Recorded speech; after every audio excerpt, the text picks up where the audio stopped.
There is a mistake most men never recover from. And it doesn't look like weakness. It doesn't look like failure. In fact, it often looks like honesty, openness, even strength. But beneath that surface, something far more dangerous is happening. You are slowly teaching people how to defeat you. Not through confrontation, not through conflict, but through exposure. You think your enemy is the man who opposes you, the one who challenges you, the one who stands against you openly. But that man is not your greatest threat. Your greatest threat is the version of you that reveals too much, reacts too quickly, and exposes patterns before they are understood. And once a man becomes readable, he becomes manageable. Niccolò Machiavelli understood something that most men spend their entire lives misunderstanding. Power does not collapse when someone attacks you. Power collapses when someone understands you. The moment your emotional structure becomes predictable, your responses become anticipated. And once your responses are anticipated, your behavior can be shaped without force. This is why the most dangerous losses in life do not happen during open conflict. They happen long before that, in quiet moments, in casual conversations, in emotional reactions that feel insignificant at the time. You are not being defeated in battle. You are being studied in silence. Most men believe their intentions protect them. They believe that if they are honest, if they are real, if they are open, people will respond with fairness. But this belief is not wisdom. It is projection. You are not dealing with your own mind reflected in others. You are dealing with individuals driven by incentives, by advantage, by positioning. And when you enter these environments, assuming that everyone values honesty the way you do, you begin to reveal information that others would never give you in return. Not because they are evil, but because they are strategic. And strategy always values information. There is a difference between being respected and being understood. Most men chase understanding. They explain themselves, they clarify their intentions, they reveal their thinking in detail, hoping that clarity will create connection. But clarity also creates predictability, and predictability removes mystery. And once mystery disappears, control becomes possible. The man who is completely understood is a man whose next move can be anticipated, and the man whose next move can be anticipated can be positioned against before he even acts. The tragedy is that this does not happen suddenly. There is no single moment where you realize you have given too much away. It happens slowly. You share something personal to build connection. You react to something small because it felt disrespectful. You explain your decision because you want to be seen as fair. Each moment feels harmless. Each moment feels justified. But taken together, they form a pattern. And patterns are what strategic people look for. Not your words, not your intentions, but your patterns. Because patterns reveal structure, and structure reveals control points. The first mistake begins where most men feel the most justified. It begins with the belief that vulnerability creates strength, and in the right context it can, but timing is everything. When you speak about a struggle while you are still inside it, your words do not carry wisdom, they carry instability. There is a difference between a man who says, "I went through something difficult and this is what I learned," and a man who says, "I don't know how to handle this right now." One communicates control, the other communicates exposure, and people respond to that difference whether they admit it or not. When your emotional state is unsettled, your voice changes, your energy shifts, your words begin to search rather than state. You are no longer communicating from a position of clarity, you are communicating from a position of need, and need is always visible even when disguised as honesty. You may think you are being real, but what others see is instability, and instability does not attract respect, it attracts caution, distance, or in some cases, quiet observation. Because when someone senses that you are emotionally unsteady, they begin to study you differently, not as an equal, but as a variable. And this is where most men make the fatal miscalculation. They assume that because someone responds with empathy, that empathy is harmless. They do not understand that empathy and observation can exist at the same time. A person can listen to your struggles, nod in agreement, even offer support, while silently mapping your pressure points. They notice what affects you, they notice what triggers you, they notice where your certainty disappears, and they store that information, not necessarily to use immediately, but to understand you, and understanding is the foundation of control. The issue is not honesty, the issue is unfinished honesty. When you speak before you have processed your experience, you are exposing raw material. There is no structure, no resolution, no stability, and raw material is easy to manipulate. But when you speak after clarity, after reflection, after control has been reestablished, your words carry weight. They are not searching, they are defining. They do not invite interpretation, they establish position. And position is what protects influence. There is also the question of audience.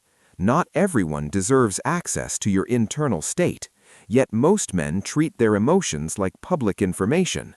They share with colleagues, acquaintances, even strangers without considering the long-term cost. They mistake attention for trust.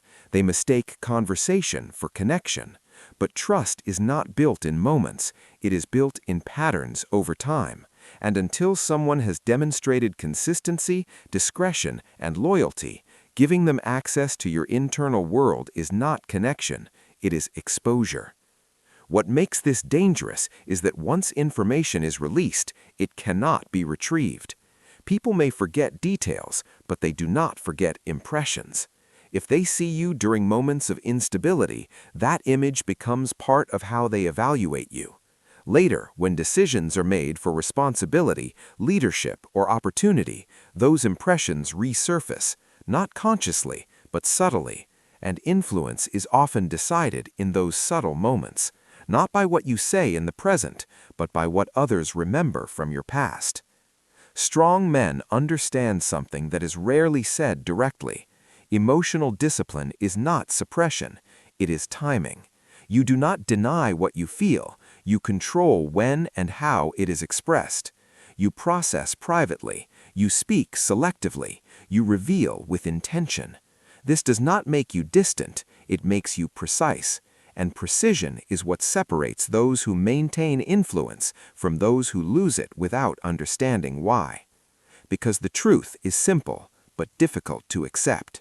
Your enemies do not need to defeat you if you are already revealing the blueprint. They do not need to attack you if they can anticipate you. They do not need to overpower you if they can position you. And every time you expose your internal state without control, every time you react without pause, every time you explain without necessity, you are not defending your position, you are weakening it. And this is only the first mistake. The second mistake is quieter, more socially acceptable, and far more destructive over time. It is the assumption that other people operate by the same internal code that you do. Most men walk through life believing that fairness is a shared language. They think that if they are reasonable, others will be reasonable. If they are honest, others will reciprocate. If they compromise early, it will be seen as goodwill. But this belief is not based on reality. It is based on projection. You are assigning your internal values to people whose decisions are not guided by values, but by incentives.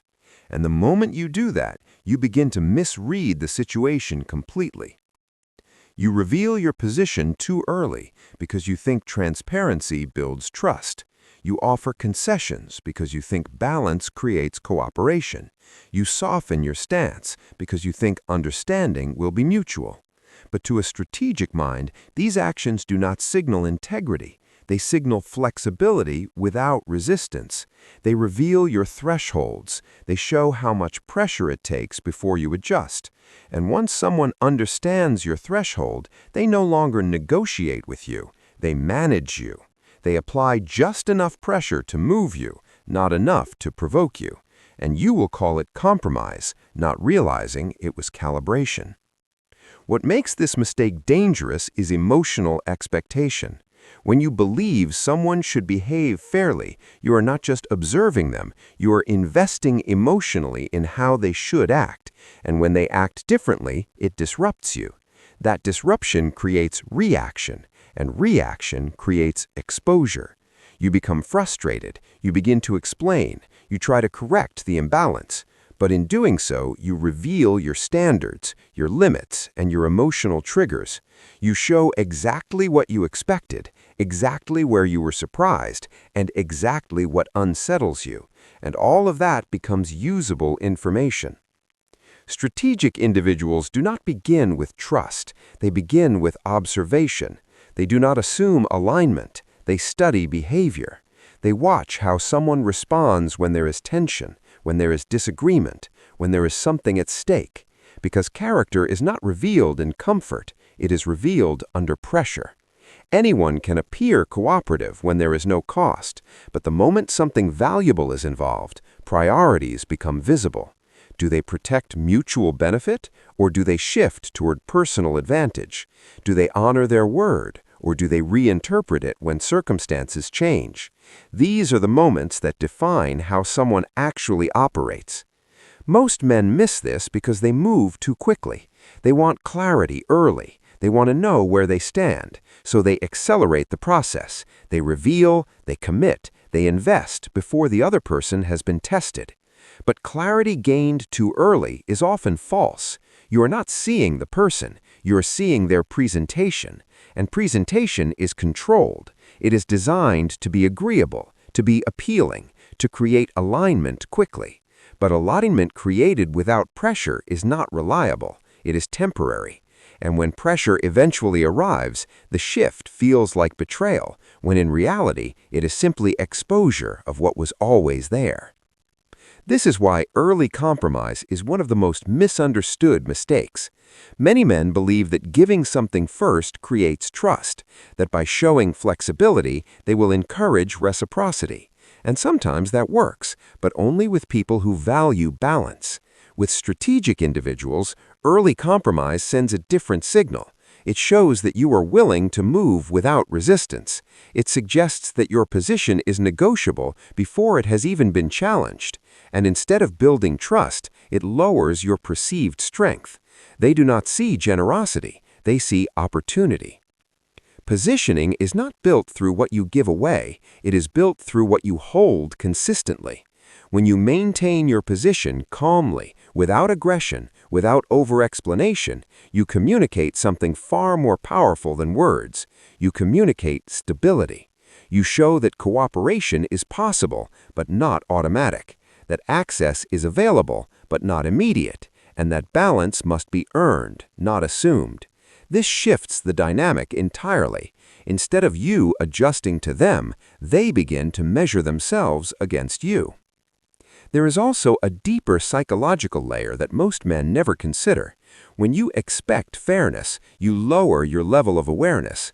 You stop observing closely because you believe you already understand the framework.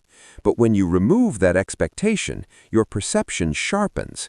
You begin to notice inconsistencies, small deviations, subtle tests. You see when someone says one thing but does another. You notice when their tone changes under pressure. You recognize patterns that would otherwise go ignored. And this awareness gives you something far more valuable than trust. It gives you clarity. Clarity allows precision. You know when to engage and when to withdraw. You know when to share and when to withhold. You know when someone has earned deeper access and when they have not. And most importantly, you stop giving people advantages they did not earn, because that is what premature trust does. It gives away leverage in the name of connection. It exposes your position before theirs has been revealed. And in any environment where incentives are not aligned, that imbalance will be used. This is not about becoming suspicious of everyone. It is about becoming accurate. There is a difference. Suspicion is emotional. It assumes negative intent. Accuracy is observational. It waits for patterns. It allows behavior to define reality instead of forcing reality to match expectation. And when you operate from accuracy, your decisions become cleaner. You are not reacting to how things should be. You are responding to how they actually are.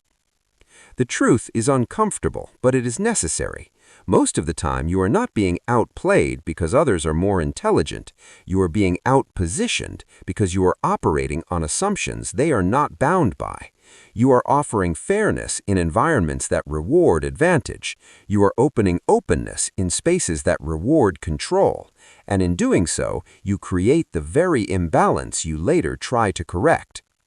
And once that imbalance exists, the game changes. You are no longer interacting as equals. You are responding to someone who has already gathered information about you while revealing very little about themselves.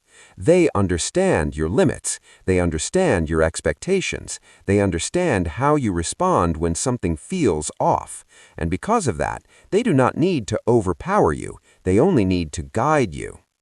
This is how control works in its most refined form.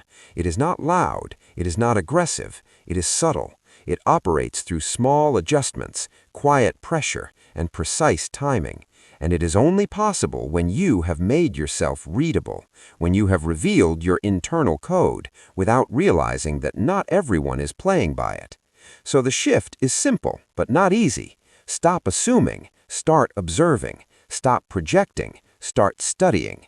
Let people show you who they are under pressure, not who they claim to be in comfort. Let time reveal consistency, not words create illusion. And most importantly, stop giving your trust as a gesture. Give it as a response to proven behavior. Because your enemies are not winning by accident. They are winning because you are making decisions based on a version of reality that does not exist. And until you correct that, you will continue to strengthen them without ever seeing how it happened. Now understand this, these are not separate mistakes, they are connected. Each one builds on the other. The more you reveal, the more you are read. The more you assume, the more you are misled. The more you react, the more you are mapped. And once you are mapped, you can be moved. This is why the title is not exaggeration. Your enemies don't beat you. You do. If this opened your eyes, don't ignore it and move on like most people will. Take a second and lock it in. Like this video so more men stop exposing themselves without realizing it. Share it with someone who needs to understand how power is actually lost. And if you're serious about becoming a man who cannot be easily read, easily moved, or easily controlled, subscribe to the channel, because this is where you learn how to think, how to see, and how to operate at a level most people never reach. Drop this in the comments. I control my exposure. And remember this, the moment you become difficult to read, you become difficult to defeat.